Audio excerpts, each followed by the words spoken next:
Hello friends, welcome to my blog. আজকে আমি সর্ষে ইলিশ করব। তো দিয়ে দিলাম 3 চামচ আদা রসুন বাটা। এখন আমি এখানে দিয়ে দিব সর্ষে বাটা দিয়ে দিলাম। এখন আমি ওখানে 2-3 চামচ পোস্ত বাটা দিচ্ছি। পোস্ত বাটা দিয়ে দিলাম। এখন আমি এখানে জিরার বাটা গুঁড়াটা দিলাম, জিরার গুঁড়া 1 চামচের মতো, 1.5 চামচের মতো শুকনা মরিচ গুঁড়া, 1.5 চামচের মতো হলুদ,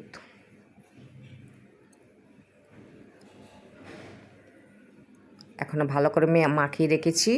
এখন আমি চুলাতে একটা কড়াই দিলাম, ওখানে তেল কড়াইটা গরম হয়ে যাবে যখন তেল দিয়ে দিব। তেল দিয়ে দিলাম, তেলটা গরম হয়ে আসলে তেলটা গরম হয়ে আসছে, এখন আমি 2টা তেজপাতা দিয়ে দিলাম।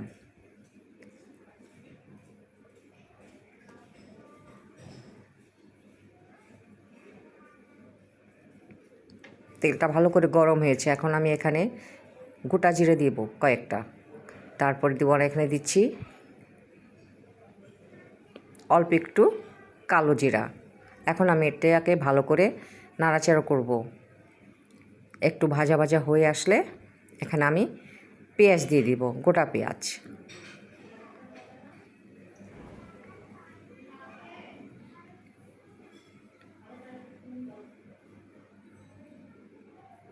তো পেঁয়াজটা তোমার ভাজা ভাজা হয়ে গেছে আমার। এখন আমি এখানে পেঁয়াজটা দিয়ে দিলাম। পেঁয়াজটাকে নাড়াচাড়া করব। এখানে পেঁয়াজটা নাড়াচাড়া করছি, একটু বাদামি রং হয়ে আসলে আমি এখানে দিয়ে দিব বাটা পেঁয়াজ।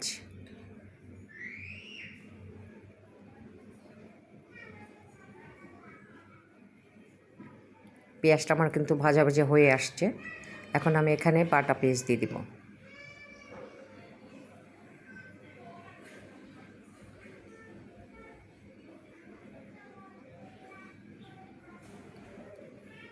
বাটা পেঁয়াজ দিয়ে দিলাম।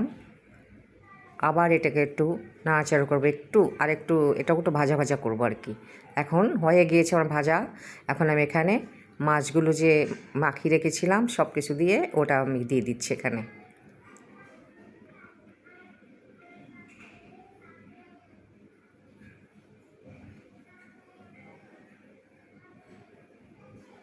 সবগুলো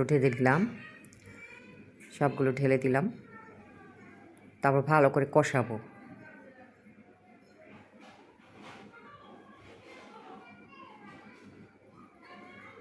ভালো করে নাড়াচাড়া দিয়ে নিচ্ছি আমি ভালো করে।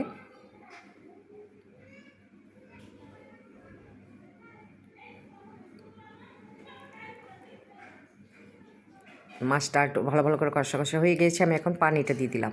পানি দিয়ে দিলাম পরিমাণ মতো পানি দিয়ে ভালো করে নাড়াচাড়া করছি। বেশি নাড়া যাবে না, কারণ ইলিশ মাছ তোমরা জানো বন্ধুরা যে বেশি নাড়াচাড়া করলে মাছগুলো ভেঙে যাবে। আমার রান্না প্রায় শেষ, আমি ধন্যবাদটা কাঁচামরিচটা দিয়ে দিলাম।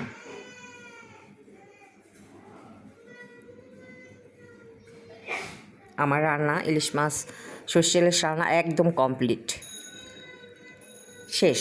আমার রান্না শেষ। এখন আমি টেবিলে নিয়ে এসেছি কী কী রান্না করলাম দেখো। আজ আমাদের মেনু ঢ্যাঁড়স ভাজি, এখানে চিকেন, আর ওখানে আছে রুই মাছ, আর আজকে আমাদের সর্ষে ইলিশ ফেভারিট খাবার আমাদের। আজকে আমাদের এই মজাদার খাবার হয়েছে। তো তোমরা সবাই ভালো থাকো, আশা করি তোমাদের খুব ভালো লাগবে আমার ভিডিওটা। ভালো লাগলে অবশ্যই লাইক কমেন্ট শেয়ার অবশ্যই তোমরা করবে। ভালো থাকো, থ্যাংক ইউ।